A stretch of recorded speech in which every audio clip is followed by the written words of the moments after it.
사람이 두 아들이 있는데 그 둘째가 아비에게 말하되 아버지여 재산 중에서 내게 돌아올 분깃을 내게 주소서 하는지라. 아비가 그 살림을 각각 나눠 주었더니 그 후 며칠이 못되어 둘째 아들이 재물을 다 모아 가지고 먼 나라에 가 거기서 허랑방탕하여 그 재산을 허비하더니 더 없이 한 후 그 나라에 크게 흉년이 들어 저가 비로소 궁핍한지라. 가서 그 나라 백성 중 하나에게 붙여 사니 그가 저를 들러 보내어 돼지를 치게 하였는데 저가 돼지 먹는 주염 열매로 배를 채우고자 하되 주는 자가 없는지라. 이에 스스로 돌이켜 가로되 내 아버지에게는 양식이 풍족한 품꾼이 얼마나 많은고 나는 여기서 주려 죽는구나. 내가 일어나 아버지께 가서 이르기를 아버지여 내가 하늘과 아버지께 죄를 얻었사오니 지금부터는 아버지의 아들이라 일컬음을 감당치 못하겠나이다. 나를 품꾼의 하나로 보소서 하리라 하고 이에 일어나서 아버지께로 돌아가니라. 아직도 상거가 먼데 아버지가 저를 보고 측은히 여겨 달려가 목을 안고 입을 맞추니 아들이 가로되 아버지여 내가 하늘과 아버지께 죄를 얻었사오니 지금부터는 아버지의 아들이라 일컬음을 감당치 못하겠나이다 하나 아버지는 종들에게 이르되 제일 좋은 옷을 내어다가 입히고 손에 가락지를 끼우고 발에 신을 신기라. 그리고 살진 송아지를 끌어다가 잡으라. 우리가 먹고 즐기자. 이 내 아들은 죽었다가 다시 살아났으며 내가 잃었다가 다시 얻었노라 하니 저희가 즐거워하더라. 맏아들은 밭에 있다가 돌아와 집에 가까웠을 때에 풍류와 춤추는 소리를 듣고 한 종을 불러 이 무슨 일인가 물은데 대답하되 당신의 동생이 돌아왔음에 당신의 아버지가 그의 건강한 몸을 다시 맞아들이게 됨을 인하여 살진 송아지를 잡았나이다 하니 저가 노하여 들어가기를 즐겨 아니하거늘 아버지가 나와서 권한대 아버지께 대답하여 가로되 내가 여러 해 아버지를 섬겨 명을 어김이 없거늘 내게는 염소 새끼라도 주어 나와 내 벗으로 즐기게 하신 일이 없더니 아버지의 살림을 장기와 함께 먹어버린 이 아들이 돌아오매 이를 위하여 살진 송아지를 잡으셨나이다. 아버지가 이르되 예 너는 항상 나와 함께 있으니 내 것이 다 내 것이로되 이 내 동생은 죽었다가 살았으며 내가 잃었다가 얻었기로 우리가 즐거워하고 기뻐하는 것이 마땅하다 하니라. 아멘. 오늘 귀한 말씀 전해주시는 한철호 선교사님은 로산 한국위원회 총무를 역임하셨고 선교 한국 상임위원장으로 지금 수고 계시는 귀한 분이십니다. 이번 북가주 선교대에 참여하셔서 또 귀한 역사 또 이렇게 많이 또 감당하시고 세미나도 증거하시는데 오늘 말씀 증거하실 때 하나님의 귀한 역사가 우리 모두에게 임할 줄로 믿습니다. 아멘.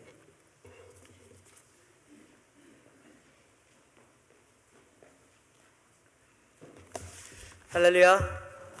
네, 여러분 만나서 반갑습니다. 조금 전에 소개해 주신 대로 지난주 오늘까지 있는 북가주 선교대회에 참석해서 선교대에서 나누는 가운데 여러분 교회에 아침에 함께 예배드릴 수 있는 특권을 허락하신 하나님과 또 교회 당의 목사님 또 여러분들에게 감사를 드립니다. 오늘 본문의 말씀을 갖고 아버지가 되는 길이라는 제목으로 여러분 같이 잠시 말씀을 나누기 원합니다. 제가 언제 이런 생각을 했습니다. 지난 한 해 동안 내가 가장 원하는 게 뭐였을까? 이런 생각을 하게 됐습니다. 그것을 얻었을까? 그런 생각을 했습니다. 그래서 제가 한 해 동안 원했던 것이 무엇인가를 생각해 봤습니다. 제가 사역자니까 성공적으로 사역을 잘해서 많은 사람들에게 좋은 말을 듣는 거, 이거 내가 원하는 거일 수도 있겠다. 또 사람들에게 존경을 받는 거, 또 사람들 관계가 잘 내가 맺어서 사람들에게 칭찬을 받는 거, 또 이제 50대가 되면 이렇게 건강 이런 거 많이 챙기지 않습니까? 그래서 건강을 내가 확실히 유지해서 하는 거, 또 아이들이 잘 자라주는 것, 또 아내와 더불어 행복하게 지내는 거, 이런 거 내가 원하다 것이라고 생각했습니다. 물론 이런 걸 전적으로 부인할 수는 없지만 이거 말고 정말로 나라는 존재가 정말로 원하는 게 뭘까? 뭘 내가 원하고 있을까? 하는 생각을 하게 됐습니다. 과연 무엇일까? 몇 주간 생각 끝에 제가 발견해냈습니다. 내가 정말로 원하는 것은 바로 은혜였습니다. 내가 1년 동안 가장 갈망했던, 나라는 존재가 가장 갈망했던 것은 다름 아닌 은혜였다는 사실을 발견하게 됐습니다. 그러면서 필립 얀시가 쓴 하나님의 놀라운 하나님의 은혜라는 책을 다시 읽었습니다. 그는 이렇게 말했습니다. 나는 그리스도인이 겪는 대부분의 정서적인 문제의 원인은 다음 두 가지라는 결론을 내릴 수밖에 없다. 하나는 하나님의 무조건적인 은혜와 용서를 깨닫고 받아들이지 못하는 것이고 누리지 못하는 것이고, 또 다른 하나는 그 무조건적인 사랑과 용서와 은혜를 다른 사람에게 베풀지 못하는 것이다. 우리가 은혜를 받고 은혜를 베푸는 일을 할 때만 우린 진정한 인간으로서의 존재 의미를 누릴 수 있을 것이다. 또 고든 맥도날드라는 분은 이렇게 말했습니다. 웬만한 일에는 세상도 교회 못지않거나 교회보다 낫다. 집을 지어주고 가난한 자에게 먹을 것을 해주고 아픈 사람들을 고쳐주는 이들은 굳이 교회가 아니라도 할 수 있다. 그러나 세상이 못하는 일이 하나가 있는데 그것은 세상은 은혜를 베풀 수가 없다. 교회만이 할 수 있는 일, 그리스도인만이 누릴 수 있는 특권, 그것은 바로 은혜를 경험하는 것이다. 우리의 신앙 여정을 뒤돌아볼 때 바로 우리의 신앙의 모든 여정이 은혜와 관련되어 있음을 우리가 부인할 수 없습니다. 처음에 교회에 발을 디딘 것도 이 은혜를 경험했기 때문이고, 또 한때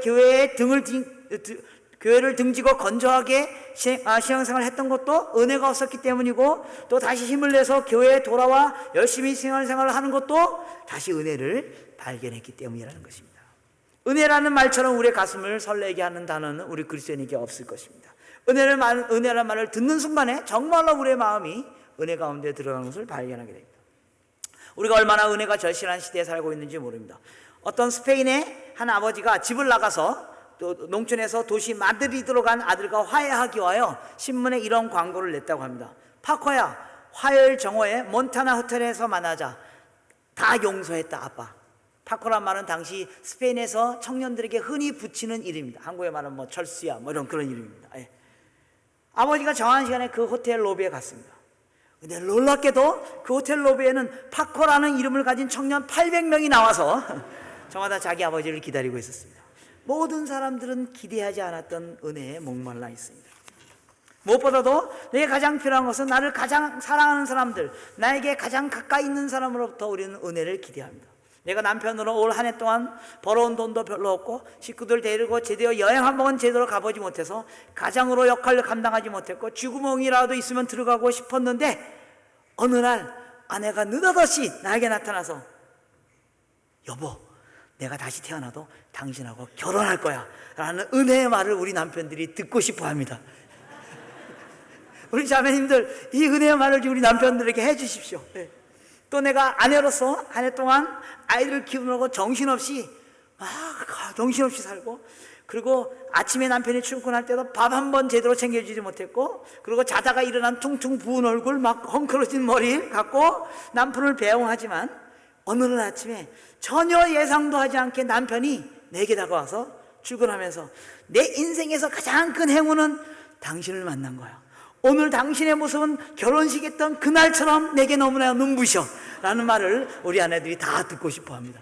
우리 형제님들 출근할 때 그 말씀 한번 해주시고 출근하길 원합니다. 우리가 다 이런 은혜에 목말라 있습니다. 그러나 무엇보다도 내가 가장 사랑하는 하나님께로부터 내가 올 한 해 동안 너무나 죄송스럽고 엉망진창인, 영적으로도 그렇고 신앙생활에서 너무나 엉망진창인, 교회 나와서 내가 그럴듯하게 미소 짓고 사람들하고 대화하고 안녕하십니까 감사합니다 라고 말하지만 마치 하나님이 안 계신 것처럼 살았던 그런 한 해, 하나님이 없는 것처럼 살았던 그런 나의 모습을 향해서도 하나님이 걱정 마라, 내가 너를 다 용서하였다. 너는 여전히 나의 가장 귀중한 존재이며 내가 그런 너를, 그렇게 엉망진창인 너를 구원하기 위하여 나의 아들 예수 그리스도를 이 땅에 보냈다고, 내가 너를 다시 사랑한다고 말씀하시는 하나님의 음성을 듣기를 원하는 것입니다. 이 하나님의 은혜가 우리에게 필요한 것입니다.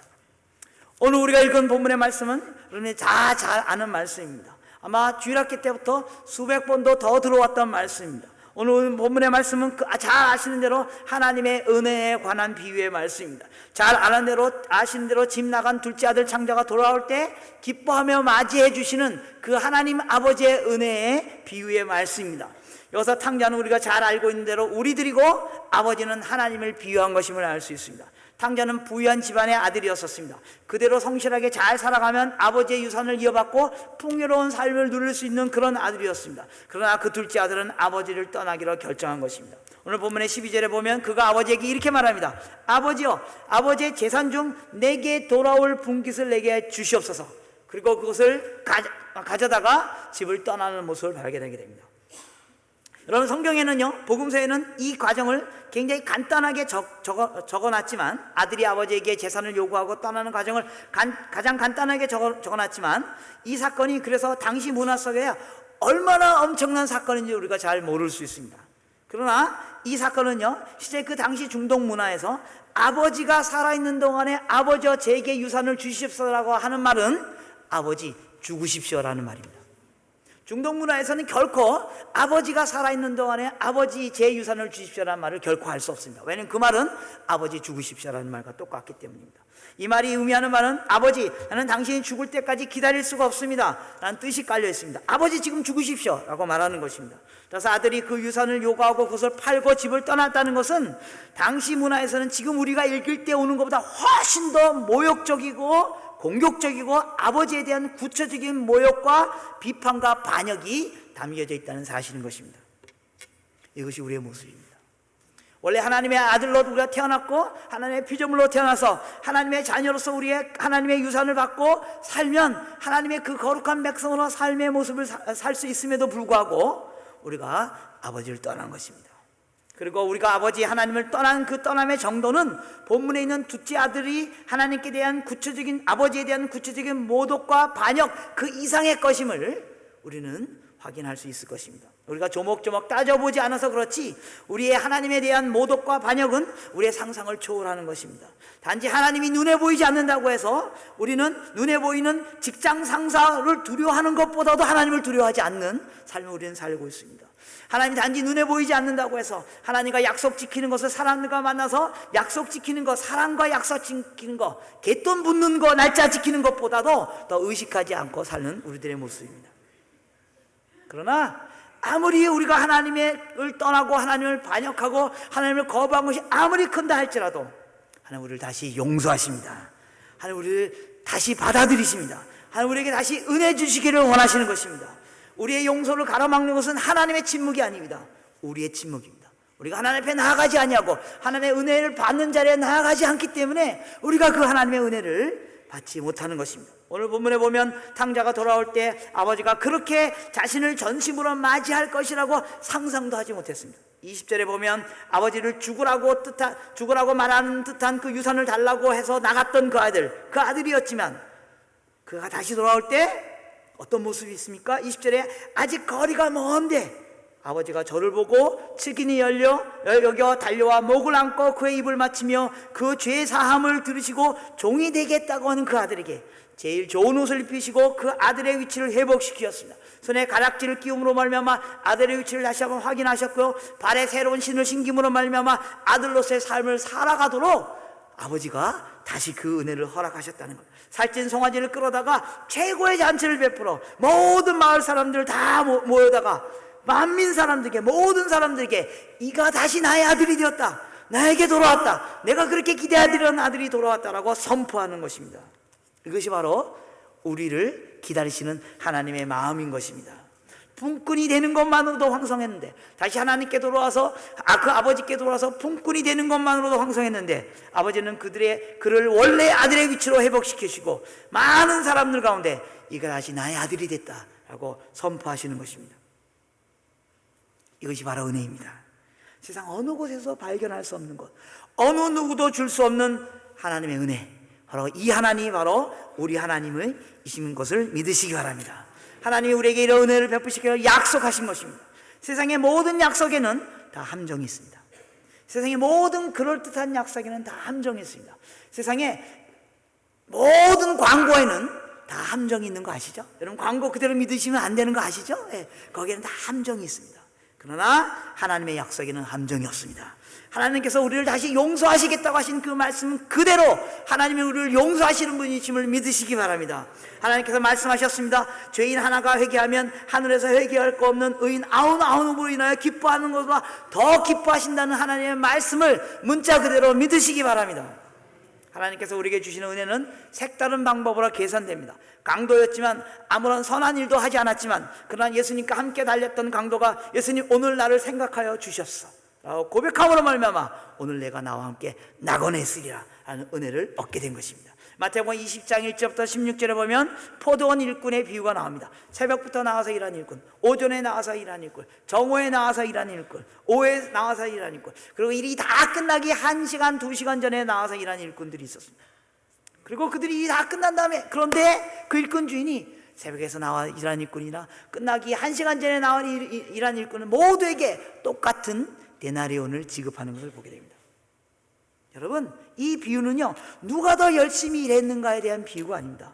이 비유는 하나님의 은혜에 대한 비유입니다. 은혜는 받는 사람의 자격과 상관없습니다. 단순히 주는 사람의 사랑과 관련되어 있을 뿐입니다. 우리가 어떤 조건에 있든지 하나님 우리를 다시 은혜 베푸시고 하나님의 아들로 삼으시겠다고 주께서 우리를 부르시는 것입니다. 우리가 그 하나님께로 돌아가기만 하면, 그 하나님 앞에 나오기만 하면 하나님이 우리를 하나님의 아들로 삼으시겠다고 약속하시는 것입니다. 왜 하나님께서 우리에게 이런 은혜를 베푸십니까? 그것은 하나님이 인간이 아니기 때문에 그렇습니다. 하나님이 바로 하나님이시기 때문에 그렇습니다. 여러분, 제가 제일 좋아하는 찬양 중에 하나가 좋으신 하나님. 우리가 조금 전에 그걸 불렀어요. 제가 얼마나 마음이 기분이 좋은지 몰라요. 제가 제일 좋아하는 찬양을 딱 불러서, 하나님은 좋으신 분입니다.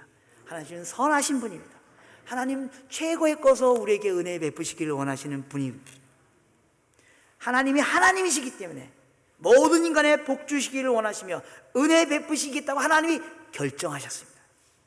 그리고 그 인간이 아무리 하나님을 모독하고 배반했다 할지라도 그들을 벌주지 아니하시고 다시로 은혜 가운데 이끄시겠다고 하나님이 약속하셨습니다. 그리고 이러한 하나님의 은혜를 입는데 우리에게 아무런 조건이 필요 없습니다. 그냥 하나님께 나아가기만 하면 됩니다. 왜 그렇습니까? 하나님 우리에게 그 은혜를 주시기 위하여 엄청난 대가를 치르셨기 때문에 그렇습니다.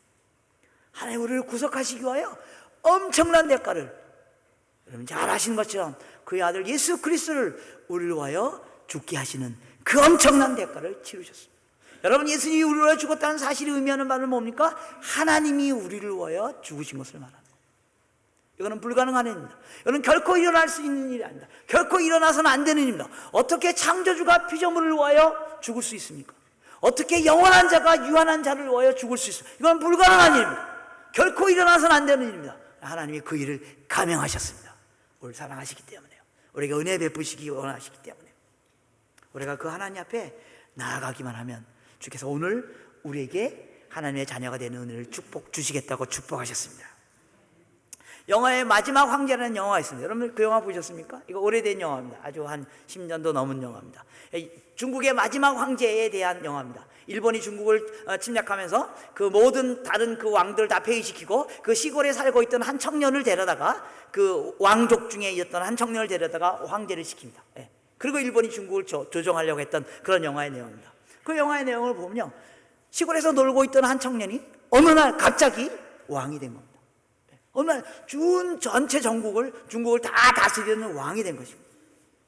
수천 명이 내시를 거느리며 호화스러운 생활을 하고 전체 중국을 통치하는 왕이 되었습니다. 그런데 그 청년 왕에게 조그만 동생이 한 명 있었습니다. 바로 며칠 전에는 자기하고 시골에서 막 흙더미에서 막 장난치고 그러던 형이 어느 날 전 중국을 통치하는 왕이 되어진 거예요. 그래서 이 동생이 그 왕이 된 형에게 이렇게 물어봅니다. 형, 혹시 형이 지금 황제가 됐는데, 그래서 전 중국을 다 통치하는데 혹시 형이 잘못하면 어떻게 되지? 그러니까 그 형이 이렇게 얘기합니다.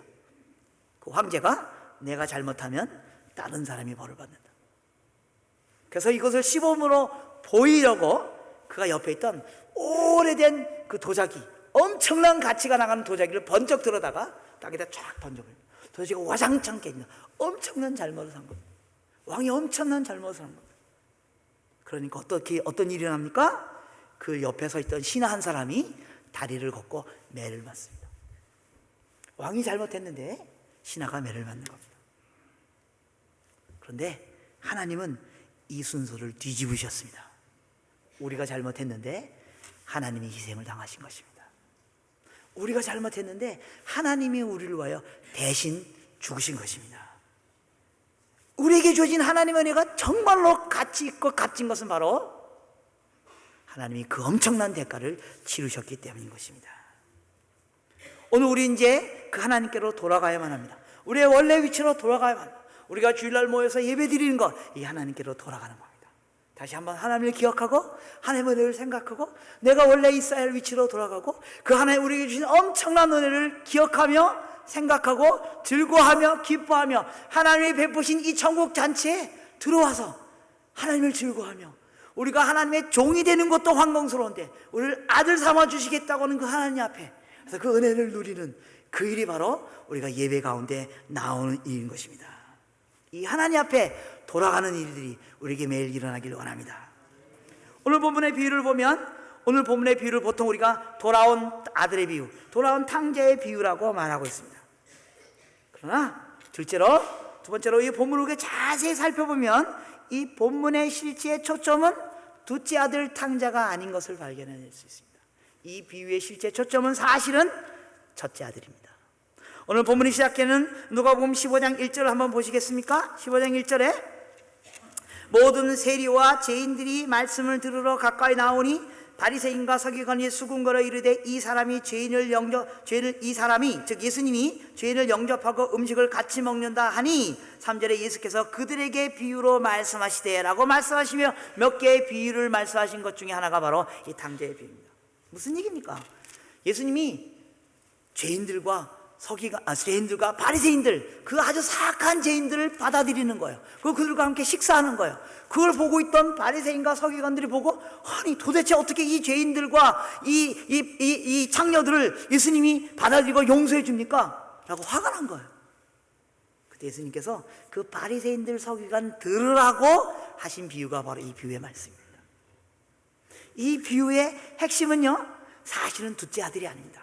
이 비유의 핵심은요 바로 회개해야 할 사람들은 죄인들, 창녀들이 아니라 바로 본문에 있는 바리새인들과 서기관들이라고 예수님께서 말씀하시는 것입니다.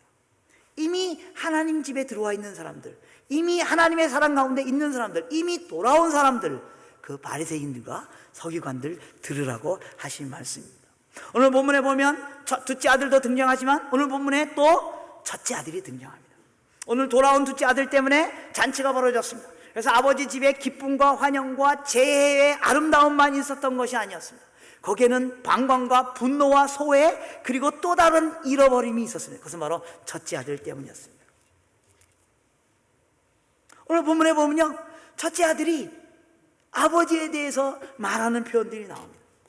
그 아버지에서 뭐라고 얘기합니까? 오늘 28절 29절에 보면 큰아들이 아버지를 공격하는 그 공격의 말을 말하는 것을 보게 됩니다.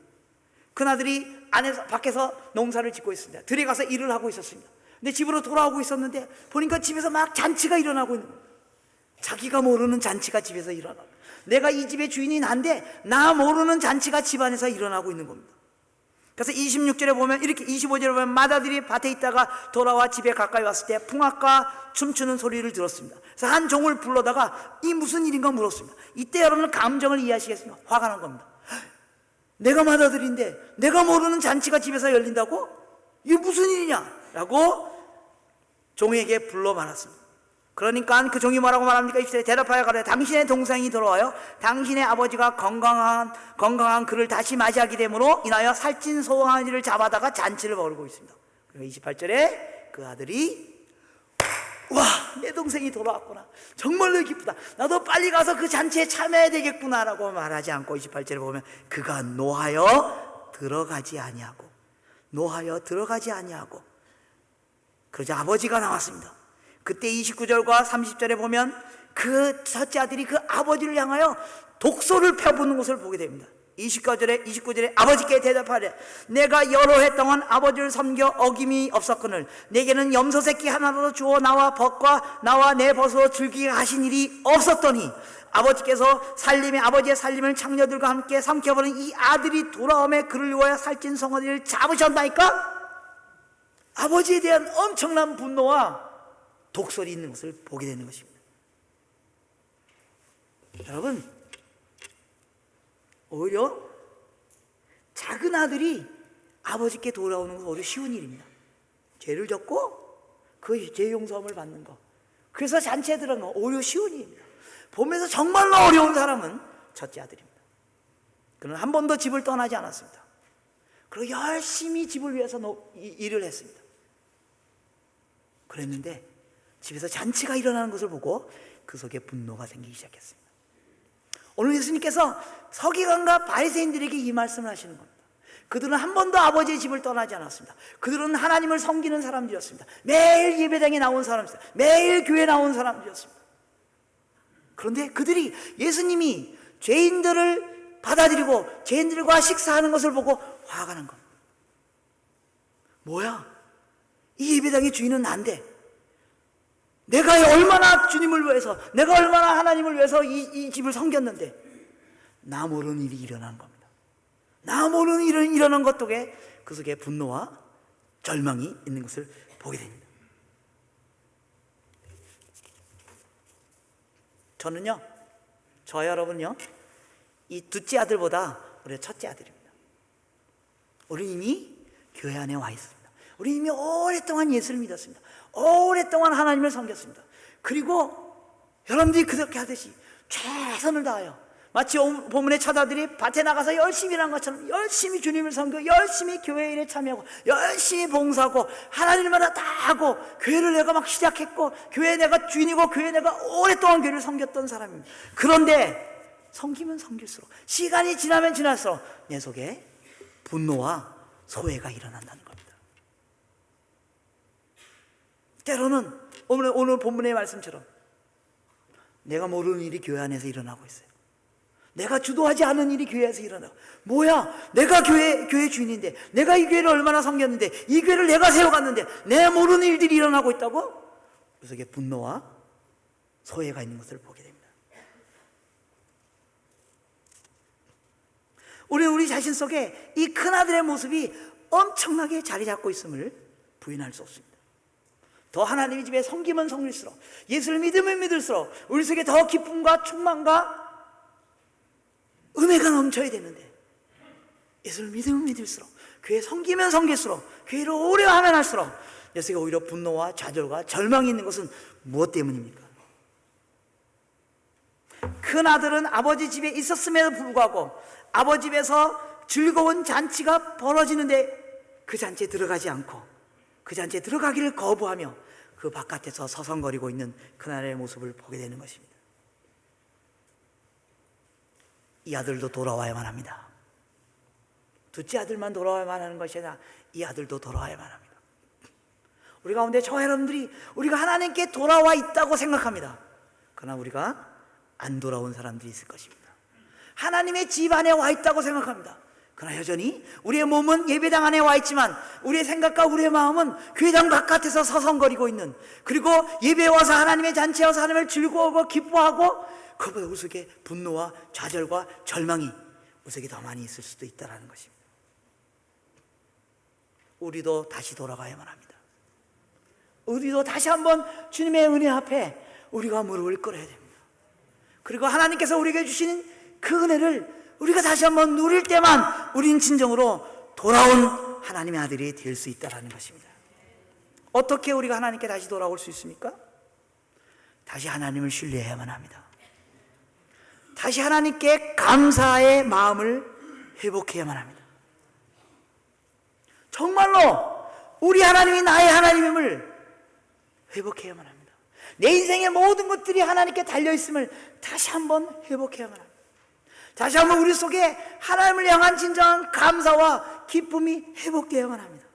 이건 있어야만 합니다. 이거 없이 아무리 교회 열심히 나오고, 이거 없이 아무리 교회 일 많이 해보십시오, 이거 없이 아무리 교회에서 중직을 맡아보십시오, 우리 속에 더 많은 분노와 소외와 좌절, 그리고 우리는 교회 밖에서 서성거릴 수밖에 없는 존재가 될 수밖에 없다는 것입니다. 저는 여러분 이미 다 돌아온 아들입니다. 이미 탕자의 상황을 겪은 사람들입니다. 그럼에도 불구하고 우리가 여전히 교회 밖에서 서성거리고 있다면 우리가 다시 한번 하나님께로 돌아와야만 합니다. 다시 한번 하나님에 대한 신뢰를 회복합시다. 다시 한번 하나님에 대한 감사를 회복합시다. 그리고 정말로 우리가 돌아온 하나님의 아들과 딸이 되기를 축원합니다.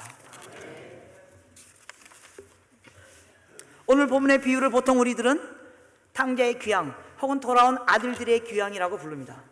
그러나 사실은 이 비유를 자세히 살펴보면 이 비유의 주인공은 누구입니까? 아버지입니다. 아버지의 말이 본문의 비유에서 등장할 때는 겨우 마지막 부분에, 마지막 때 큰아들이 왔을 때 그때 아버지의 말이 등장합니다. 그러나 아버지는 이 비유에 처음부터 계셨습니다. 둘째 아들이 집을 떠나려고 할 때도 아버지 거기 계셨고요, 둘째 아들이 집을 떠나 있는 동안에 그를 기다리고 있었던 아버지, 그리고 그가 돌아올 때 그를 온 마음으로 환영하는 아버지, 그리고 이미 집안에 있었던 첫 아들이 잃어버린 자로 남겨지려 할 때도 그를 향하여 다시 집으로 돌아오라고 초대하는 아버지. 이 비유는요, 아들에 대한 비유가 아닙니다. 아버지에 대한 비유인 것입니다. 예수님께서 이 비유를 통해 우리에게 도전하고 계시는 말씀이 무엇입니까? 너희가 둘째 아들이 되었을 때 돌아오는 거, 그래 돌아와라, 좋다, 그렇게 돼야만 한다. 너희가 혹은 교회 오래 나왔다 할지라도, 너희가 첫째 아들의 위치에 있다 할지라도 너희가 돌아와야만 한다. 그러니까 오늘 이 비유를 통해서 주님께서 우리에게 정말로 하시는 도전은 너희가 아버지가 되라는 겁니다. 너희가 아버지가 되라는 겁니다. 이 비유를 통해서 하나님의 은혜 때문에 아버지로 돌아오는 우리의 모습을 보게 됩니다. 그러나 우리는 여기서 한 걸음 더 나아가야만 합니다. 단순히 돌아온 아들과 딸이 되어 그 은혜의 즐거움과 기쁨에 참여하는 것에 그쳐서는 안 됩니다. 아이는 언제까지 아이로 남아있지 않습니다. 아이는 성장하고 어른이 됩니다. 탕자가 집으로 돌아올 때 천년만년 아이로 남아있기 위해서 돌아온 것이 아닙니다. 자신의 아들의 신분을 주장하고 더 나아가서 아버지가 되기 위하여 돌아오는 것입니다. 하나님의 돌아온 자녀로서 우리가 아버지 집에서 우리의 위치를 차지하고, 그리고 아버지의 은혜를 누리는, 그리고 즐기는 우리 속에 새로운 도전과 소망이 생기는 것입니다. 그것은 바로 우리가 아버지가 되어야 된다는 것입니다. 이것이 하나님 우리에게 주신 도전입니다. 이 본문의 비유의 진정한 성은 도전은 바로 너희가 아버지가 되라는 것, 본문에 나오는 아버지처럼 너희가 되라는 것입니다. 우리가 단순히 잔치에 초대받아서 그곳에서 기쁨을 누리고 은혜를 누리는 위치에만 머물러 있는 것이 아니라, 이제 내가 한 걸음 더 나가서 잔치를 베풀고 잔치를 준비하고 잃어버린 아들, 딸들이 돌아오기를 나가서 찾아나가며, 그들이 돌아올 때 그들을 기다리며, 그들이 돌아왔을 때 잔치를 베풀며 그들이 그 기쁨을 경험하게 해주는 아버지가 되기를 원하는 것입니다. 여러분, 이제 우리가 돌아온 아들로의 위치에만 남아있지 않냐고? 그 아들이 되는 놀라운 역사가, 아들에서 남아있지 않고 그 아버지가 되는 놀라운 역사가 저 여러분들에게 일어나길 소망합니다. 이제 우리에게는 용서받는 자의 위치에만 남아있지 않고 용서해주는 자가 되길 원합니다. 이제 환영받는 자가 되는 위치에만 남아있지 않고 돌아오는 자들을 적극적으로 환영하는 자가 되어지길 원합니다. 자비를 베푼 자비를 받는 자에게만 머물러 있지 않고 이제 자비를 베푸는 자가 되길 원하는 것입니다. 때로 우리는 그냥 미숙한 아들로 남아있으려고 하는 유혹을 받으려고 합니다. 그냥 내가 교회 가서 은혜의 자리에 들어가기만 하면 되고, 교회에서 베푼 은혜의 잠자리에 내가 참석해서 누리기만 하면 되고, 내가 굳이 나의 것을 소비해서 본문의 아버지처럼 안타깝게 아들을 기다리고 안타깝게 잔치를 먼저 베푸는 일에 내가 굳이 하지 않아도, 여러분 그런 거 굳이 하지 않아도요, 돌아온 탕자의 아들의 위치만 있어도 여러분은 천국 갑니다. 돌아온 탕자만 돼도 천국 갑니다. 하나님 우리에게 새로운 도전을 하시는 겁니다. 너희가 아버지처럼 되라. 여러분, 예수님께서 우리에게 하신 말씀 중에 가장 레디컬하고 가장 급진적이고 가장 도전적인 말씀이 뭔지 아십니까? 아버지가 거룩한 것처럼 너희도 거룩하라. 아버지가 자비로운 것처럼 너희도 자비로워. 예수님은 우리가 하나님처럼 되길 원합니다. 하나님 수준에 이르기를 원합니다. 물론 이런 책임을 지는 아버지가 되는 일은 두려운 일입니다. 오늘 비유에서 보면 떠나가는 아들이 오히려 자유롭습니다. 갔다가 오면 되거든요. 그러나 떠내보내는 그 아버지의 심정, 그 온갖 염려와 안타까움, 가슴이 바짝바짝 타오르는 그 심정, 둘째 아들이 떠났을 때도 그렇고 또 전혀 상상도 하지 않았던 첫째 아들마저 집안에 들어오지 않고 어둠에서 서성거리는 것을 바라다보는 아버지의 심정, 살아있지만 살아있는 것 같지 않은 아버지의 심정, 그 심정을 지고 살아가는 일은 쉬운 일이 아닙니다. 그러나 하나님께서 우리에게 그 일까지도 하라고 말씀하시는 것입니다. 너희 아버지가 자비하신 같이 너희도 자비하라. 하나님의 자비의 수준에 우리가 올라가기를 하나님이 기대하시는 것입니다. 이제 내가 하나님의 아버지처럼 되겠다는 것이 우리에게 주어진 하나님의 도전인 것입니다. 우리의 영적 귀향, 우리의 돌아옴은 하나님의 아들과 딸을 닮는 것에서만 끝나는 것이 아니라 우리가 하나님처럼 되는 것입니다. 여러분, 방금 태어난 아기한테 제일 먼저 물어보는 게 뭔지 아십니까? 이게 누구 닮았나요? 누구 닮았나요? 저희 첫째 딸 태어났는데요, 제가 이런 얘기하면 우리 딸들이 상처받을 것 같은데 뭐 안 들으니까요. 첫째 딸이 태어났는데, 첫째 딸이요 막 얼굴이 막 하얗고요, 막 저를 닮았어요. 그래가지고 막 너무너무 예뻐요. 죄송합니다. 너무 예뻐요. 어서 첫째 딸이 딱 태어나니까요, 저하고 저희 집사람이 뭐라고, 얘 누구 닮았냐? 그런데요, 다 자기 닮았대요. 또 우리 어머니 와가지고 얘는 정말 우리 집안 닮았다. 근데 또 우리 장모님 와가지고 얘는 우리 집안 닮았다. 서로 자기 집안 닮았대요. 근데 둘째 딸이 태어났거든요, 몇 년 후에. 걔는요 좀 하여간 좀 약간 이렇게 이거 보기에 좀 이렇게 새까맣고 약간 좀 이렇게 그렇습니다. 약간 좀 이렇습니다. 그러니까요, 우리 집사람이 뭐라고 하는지 아십니까? 얘 누구 닮았니까? 당신 오빠 닮았어. 이래. 당신 형 닮았어. 나는 무슨 말이야, 당신 오빠 닮았어. 서로 자기 안 닮았대요.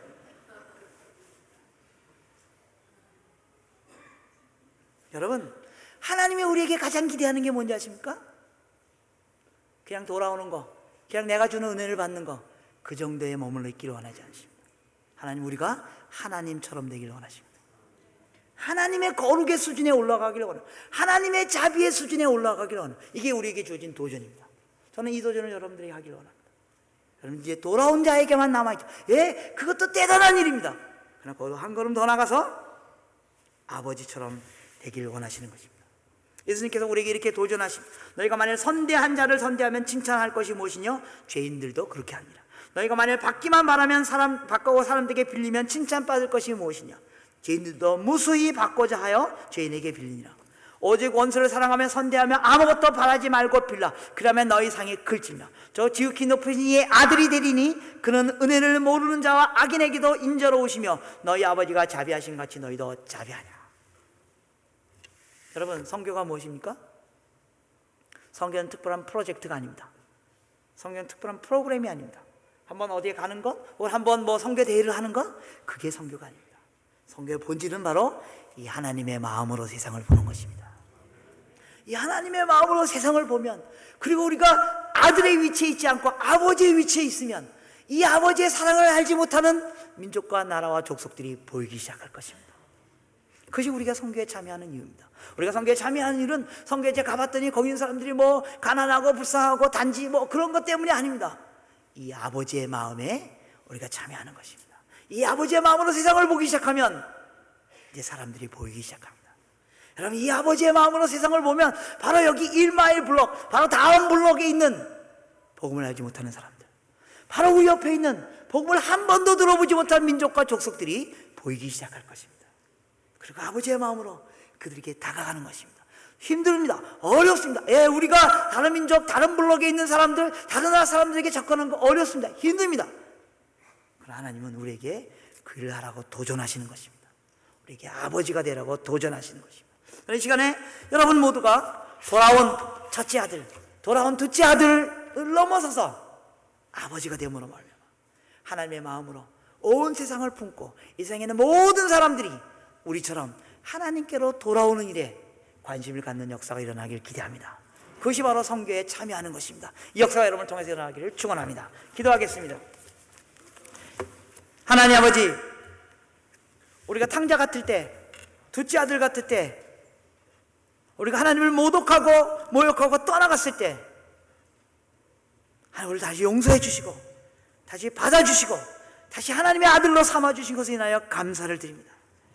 이 은혜를 허락하신 하나님께 찬양과 영광을 돌립니다.